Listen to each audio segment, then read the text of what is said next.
देवी और सज्जनों, आज का दिन आप सभी ने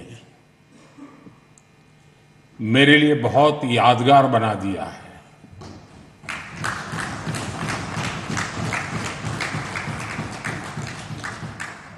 मैं अभिभूत हूं, कृतज्ञ हूं। चरैवेति चरैवेति के मंत्र का जाप करते हुए इस राजनीतिक यात्रा में अनेक उतार चढ़ाव देखते हुए एक दिन ये पड़ाव भी आएगा, मैंने कभी सोचा नहीं था। निर्वाचित प्रधानमंत्री के रूप में निरंतर सबसे लंबी अवधि तक सेवा करने का अवसर, इसे मैं अपना परम सौभाग्य मानता हूं। आपने इस अवसर पर मुझे सम्मानित किया, इतना मान दिया, इसके लिए मैं आप सभी का बहुत बहुत आभारी हूं। साथियों, इतने लंबे समय तक मां भारती की सेवा का सौभाग्य मिलना, ये ईश्वर की विशेष कृपा से ही संभव हो सकता है। और मेरे लिए तो जनता जनार्दन ही ईश्वर का रूप है। और इसलिए मैंने इस सेवा कार्य को हमेशा एक साधना के रूप में ही देखा है। और ये साधना भी एकाकी नहीं रही है, ये एक सामूहिक यज्ञ है जिसमें आप सब ने और अनेकों साथियों ने कर्तव्य भाव से अपना योगदान दिया है।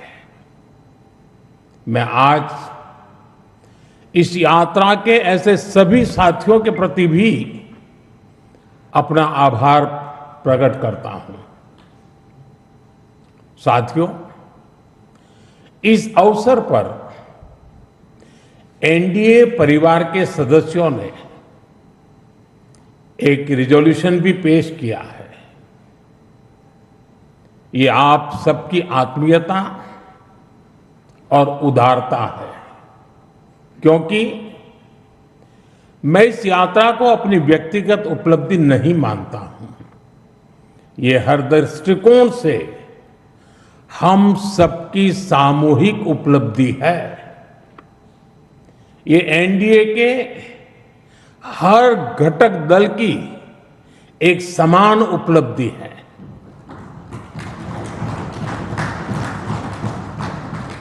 इसलिए मैं इस प्रस्ताव को आप सभी को, भाजपा समेत हमारे एनडीए परिवार के सभी कार्यकर्ताओं को समर्पित करता हूं।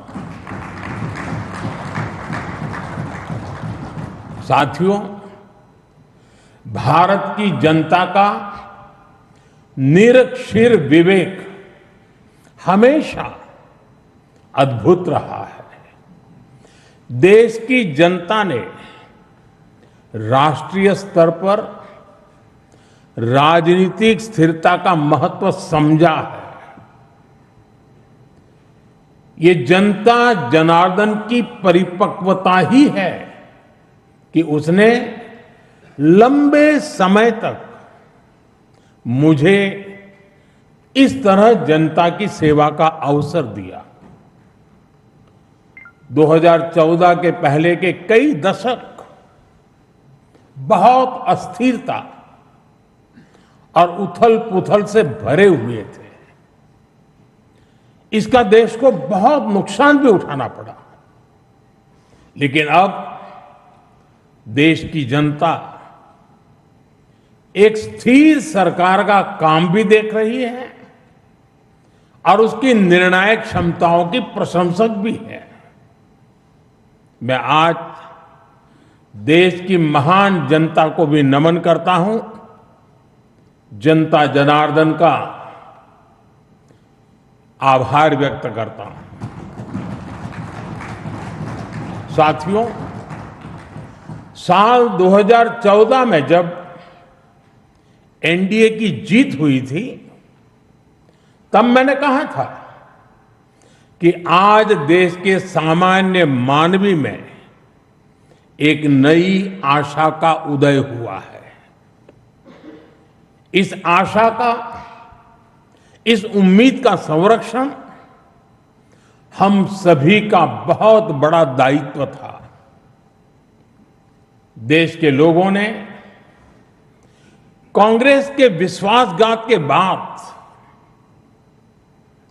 अपना भरोसा हमें सौंपा था। मुझे आज संतोष है, गर्व है कि एनडीए परिवार के तौर पर हमने देश के विश्वास को हमेशा और मजबूत किया है।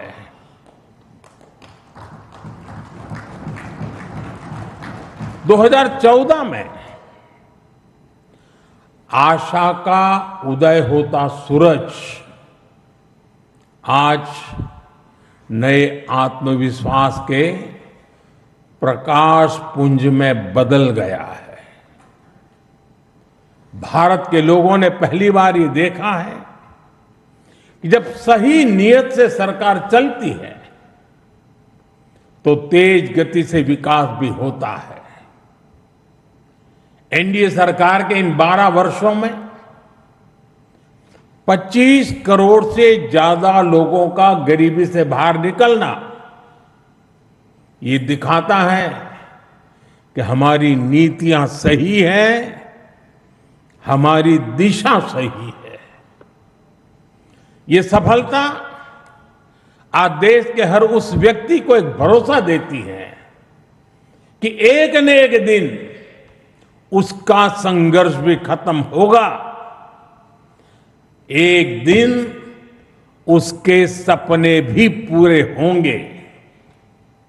और मैं मानता हूं, कल जो गरीब था आज जो न्यू मिडिल क्लास बना है, उसे अब हमें पीछे नहीं होने देना है।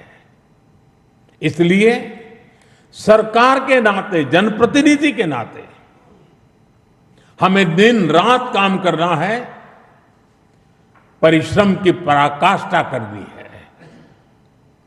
और इस संकल्प के साथ कि 140 करोड़ का ये देश हमसे जो उम्मीदें लगाए बैठा है वो जरूर पूरी हो।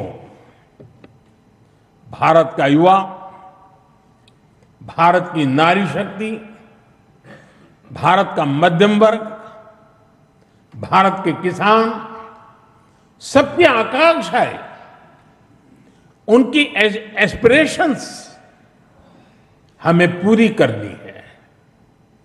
आज देश का हर नागरिक विकसित भारत के सपने से भरा हुआ है। विकसित भारत का सपना अब किसी एक व्यक्ति का नहीं रहा, किसी सरकार का नहीं रहा, किसी दल का नहीं रहा।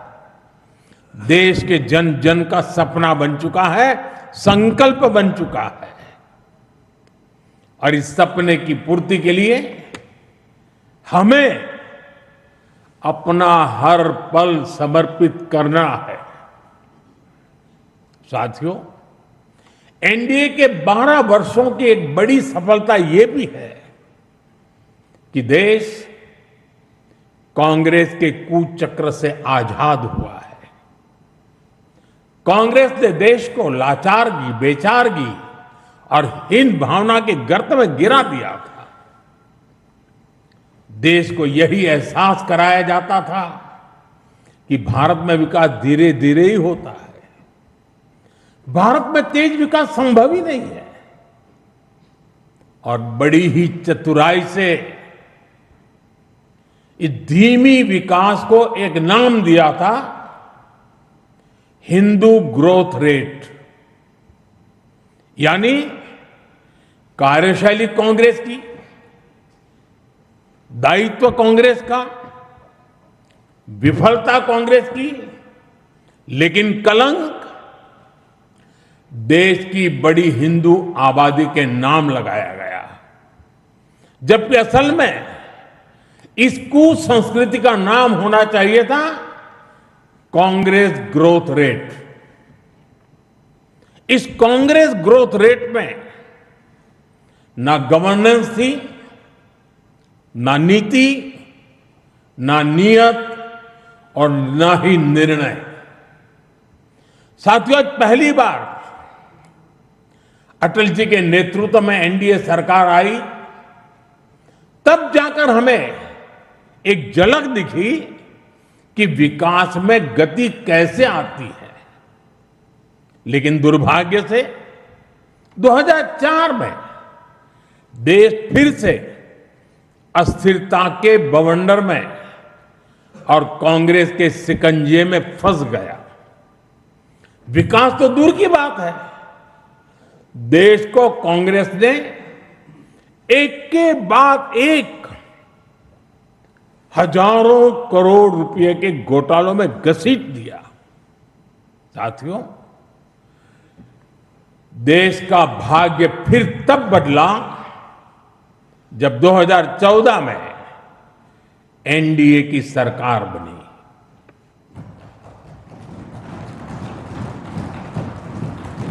देश ने देखा कि जब नियत, नीति और निर्णय तीनों एक साथ काम करते हैं तो विकास की गति कैसी होती है।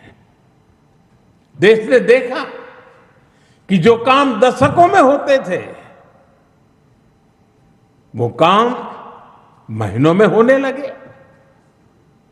2014 में 74 एयरपोर्ट से 2026 में 160 से अधिक एयरपोर्ट तक, 2014 में 1000 किलोमीटर एक्सप्रेसवे से 2026 में 6700 किलोमीटर एक्सप्रेसवे तक, 2014 में सिर्फ 5 शहरों में मेट्रो से 2026 में 20 से ज्यादा शहरों में मेट्रो तक, 2014 में 700 करोड़ रुपए डिफेंस एक्सपोर्ट से 2026 में 23,000 करोड़ रुपए के डिफेंस एक्सपोर्ट तक। देश ने बहुत लंबी यात्रा तय की है। साथियों, 2014 में देश में केवल 25 करोड़ इंटरनेट यूजर थे।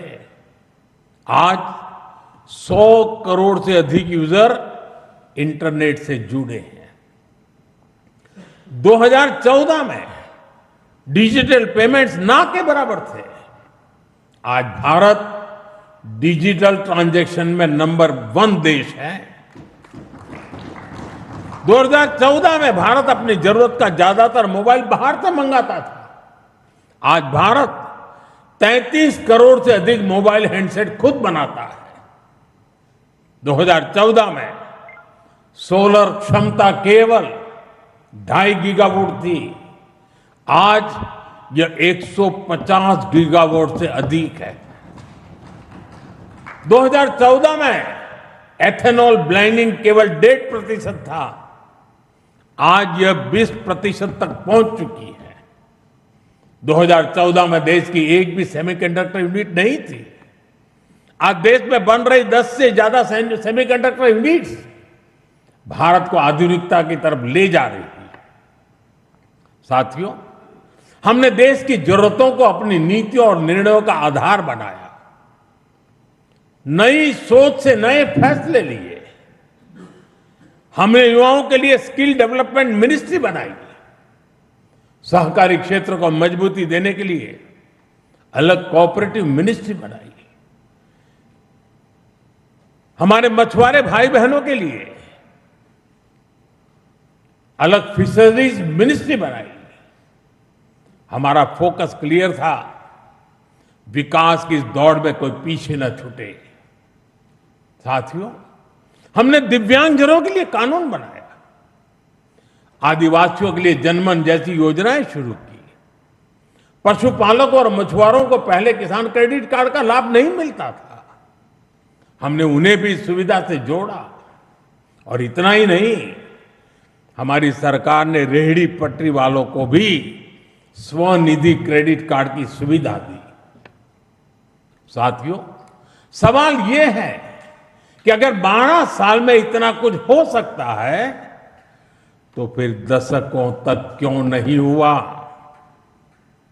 ये कांग्रेस ग्रोथ रेट और एनडीए ग्रोथ रेट का अंतर है।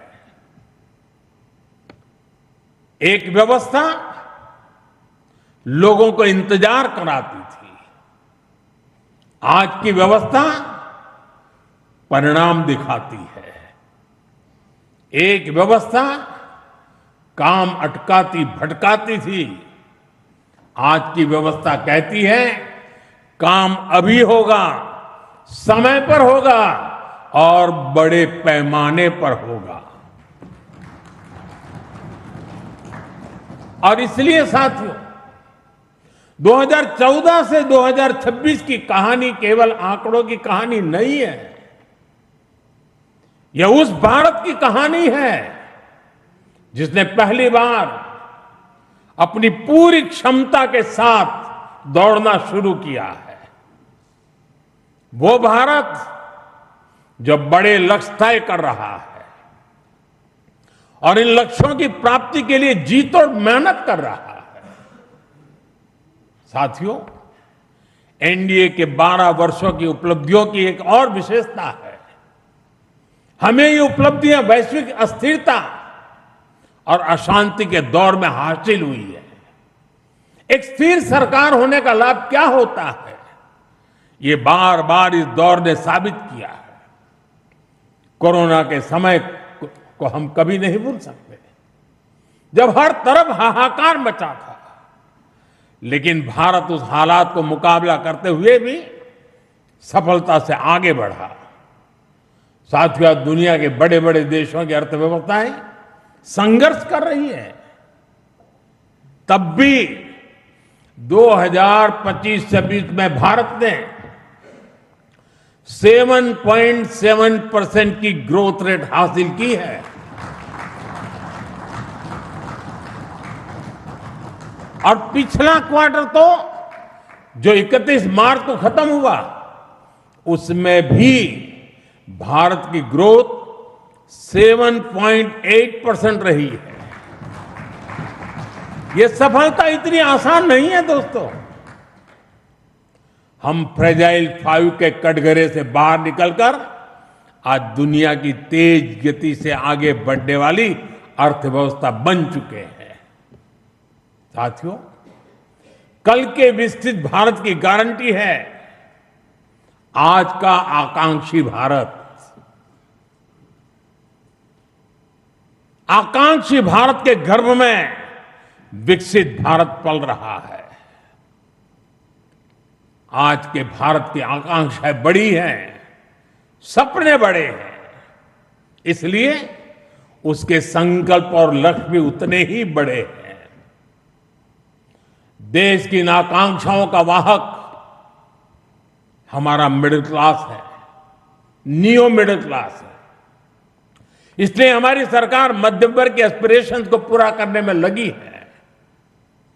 मिडिल क्लास की ईज ऑफ लिविंग, उसकी क्वालिटी ऑफ लाइफ, उसके लिए नए अवसर और नई संभावनाएं हमने हर फ्रंट पर काम किया है। साथियों, 2014 से पहले मिडिल क्लास कानून की उलझनों का सबसे बड़ा शिकार हुआ करता था। जटिल टैक्स सिस्टम, आमदनी के सीमित स्रोत और टैक्स का बड़ा बोझ, खराब गवर्नेंस की मार, ये सब सामान्य मानवीय के लिए डेली लाइफ की चुनौती होती थी। लेकिन हमने मिडिल क्लास की परेशानियों को समझा, हमने मिडिल क्लास की आकांक्षाओं को समझा और इसलिए आज 12 लाख रुपए तक की आमदनी पूरी तरह से टैक्स फ्री है।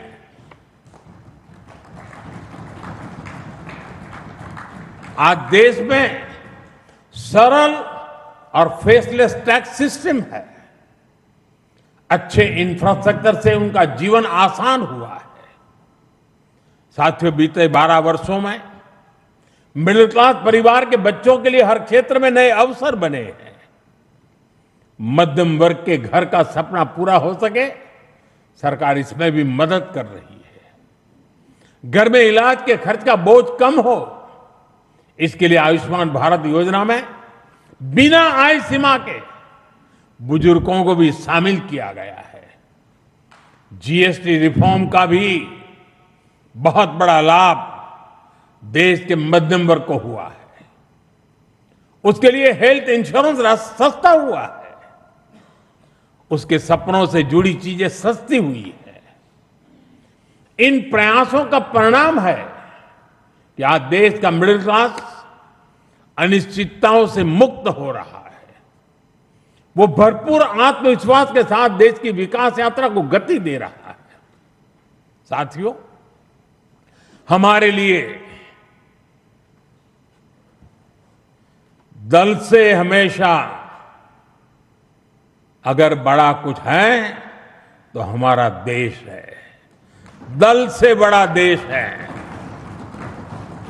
और जब नेशन फर्स्ट, देश प्रथम की भावना से काम होता है तो कोई भी निर्णय कठिन नहीं होता। इसलिए ऐसे फैसले जिन्हें पहले असंभव समझा जाता था, जो देश के सुरक्षित भविष्य के लिए अनिवार्य थे, हमने बहुत ही सधे हुए तरीके से उन फैसलों को भी लिया। पहले सरकारें आर्टिकल 370 की बात करने से डरती थी। हमने उसे खत्म करके पूरे देश में एक संविधान लागू किया। पहले नॉर्थ ईस्ट से बम, बंदूक और ब्लॉकेट जाने का नाम नहीं लेते थे। हमने नॉर्थ ईस्ट में शांति भी लौटाई और स्थिरता भी लेकर आई। पहले भारत आतंक के हमलों के बाद चुपचाप दर्द सहता रहता था। हमने आतंकवादियों पर सर्जिकल स्ट्राइक की, एयर स्ट्राइक की। ऑपरेशन सिंदूर में दुनिया ने भारत का सामर्थ्य देखा।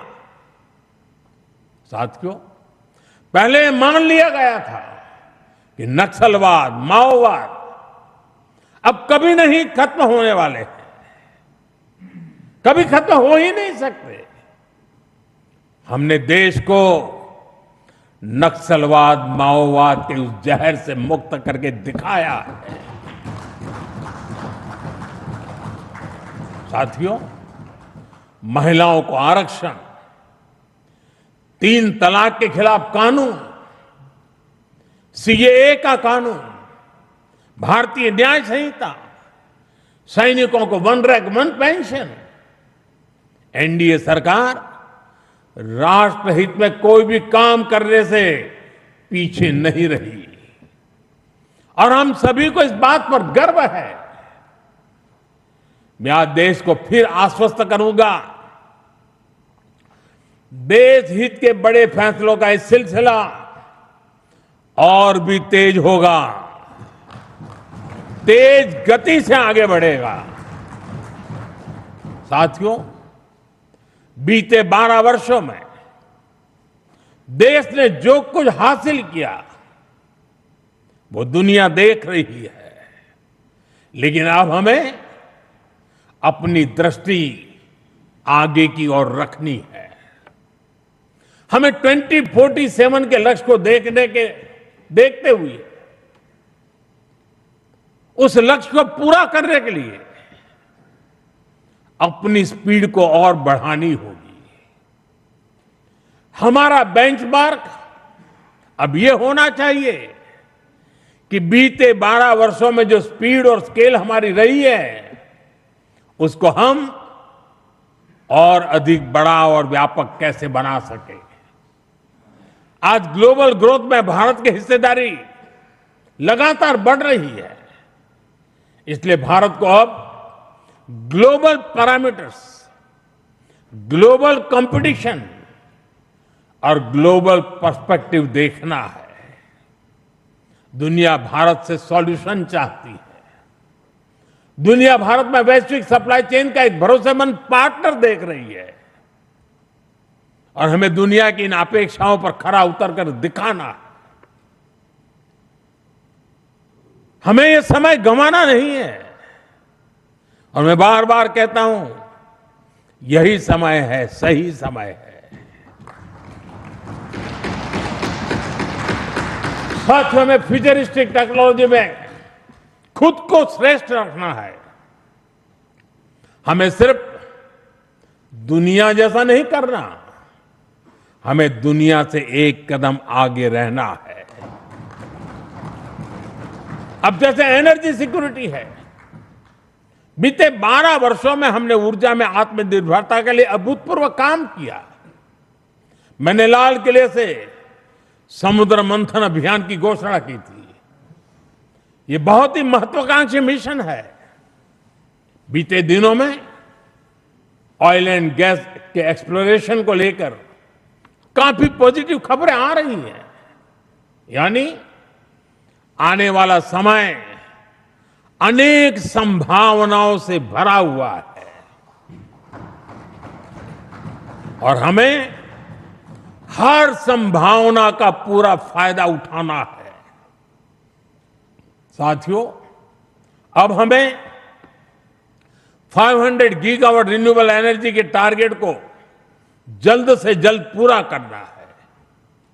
सोलर एनर्जी को लेकर तो काम तेजी से चल रहा है, लेकिन अब हमें न्यूक्लियर एनर्जी के लक्ष्यों को भी तेजी से हासिल करना है। अभी हमने दुनिया को दिखाया है कि Bharat fast breeder reactor technology में कितना आगे पहुंच गया है। ये टेक्नोलॉजी हमें न्यूक्लियर एनर्जी में आत्मनिर्भरता की तरफ ले जाएगी। इसी तरह ग्रीन हाइड्रोजन और ग्रीन अमोनिया के मामले में भारत बहुत तेजी से काम कर रहा है। आने वाले समय में ये टेक्नोलॉजी भारत को ग्लोबल ग्रीन एनर्जी मैप में सबसे प्रमुख बना पाएगी और ये नाम बनना पक्का है। साथियों, आज बड़े एक्सपर्ट्स का भी अनुभव है कि जिन देशों ने मैन्युफैक्चरिंग के पूरे इकोसिस्टम पर 80-90 के दशक में काम किया, उन्हें उसका फायदा इस सदी में मिलना शुरू हुआ। भारत ने 10-12 वर्ष पहले जिस इकोसिस्टम पर काम करना शुरू किया, उसका लाभ अब देश को मिलना शुरू हो गया। 2014, 15, 16 के कालखंड में जो बात नींव डाली गई, उसके फल अब दिखाई देने लगे हैं। भारत तेजी से दुनिया का मैन्युफैक्चरिंग पावर हाउस बनने की ओर आगे बढ़ रहा है। साथियों, energy, minerals, cheap, battery storage, space, drone, data centres, quantum computing, artificial intelligence, ऐसे हर सेक्टर, हर टेक्नोलॉजी एक दूसरे से जुड़ी हुई है। ये एक दूसरे की पूरक है। भारत इनके लिए विदेशों पर निर्भर नहीं रह सकता, क्योंकि ये भारत की आर्थिक और स्ट्रेटेजिक हर प्रकार की सिक्योरिटी से जुड़े विषय है। और तभी भारत सेमीकंडक्टर इकोसिस्टम पर इतना फोकस कर रहा है, तभी क्रिटिकल मिनरल्स को लेकर मिशन बोर्ड पर काम चल रहा है। साथियों, शिपिंग सेक्टर में भारत आत्मनिर्भरता के नए लक्ष्यों के साथ आगे बढ़ रहा है। हम एक ऐसे फ्यूचर की तरफ बढ़ रहे हैं जहां हम मेड इन इंडिया शिप पर ट्रेड करेंगे और कंटेनर भी मेड इन इंडिया होंगे। शिप मेंटेनेंस और रिपेयर से लेकर स्क्रैपिंग तक की सर्विसेज भी भारत देगा। यही विजन हमारे एविएशन सेक्टर के लिए है। आज हम made in India transport aircraft बना रहे हैं। वो दिन दूर नहीं जब Bharat made in India civil aircraft भी बनाएगा।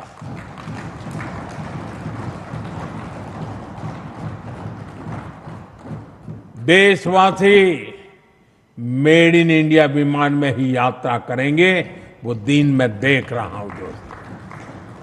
साथियों, ये सदी टेक्नोलॉजी की है, डेटा की है। आज विश्व के सबसे बड़े और आधुनिक डेटा सेंटर्स भारत में बन रहे हैं। यही भारत की ग्लोबल सप्लाई और वैल्यू चेन का मजबूत पिलर बनाएगी। हमने यूपीआई के माध्यम से दुनिया को दिखाया है कि भारत कम से कम समय में टेक्नोलॉजी का इतना विस्तार कर सकता है। हमने दिखाया है कि हमारे युवाओं का सामर्थ्य क्या है। अब एआई, डीप टेक और एडवांस टेक्नोलॉजी में हमारे युवा नया दमखम दिखाने के इरादे से आगे बढ़ रहे हैं। साथियों, आने वाले समय में दो और सेक्टर्स में भारत का सामर्थ्य पूरी दुनिया देखेगी। ये सेक्टर है टूरिज्म और स्पोर्ट्स। ये दोनों भारत की इकोनॉमी के मजबूत पिलर बनेंगे। विशेष रूप से कॉन्फ्रेंस, एग्जीबिशन और कॉन्सर्ट के मामले में भारत एक ग्लोबल डेस्टिनेशन बनने के लिए अब पूरी तरह सज रहा है। आधुनिक इंफ्रास्ट्रक्चर से सेक्टर को बहुत पुश मिलेगा और स्पोर्ट्स में तो भारत के युवा कमाल का प्रदर्शन कर रहे हैं और हर दिन उनकी परफॉर्मेंस निखरती जा रही है। भारत दुनिया की बिगेस्ट स्पोर्ट्स लीग की धरती बनता जा रहा है। आने वाले सालों में हमारी ये ख्याति और बुलंद होगी। ओलंपिक्स के लिए हमारी तैयारियां भी भारत की एस्पिरेशन का ही प्रतिबिंब है। हमें छोटा नहीं सोचना है, हमें लक्ष्य ऊंचे रखने हैं और उन्हें प्राप्त करने के लिए पूरी ताकत लगा देनी है। साथियों, आज भारत रिफॉर्म एक्सप्रेस पर सवार होकर तेजी से आगे बढ़ रहा है। हमारे लिए रिफॉर्म कोई कंपल्सन नहीं है, रिफॉर्म हमारा कन्विक्शन है।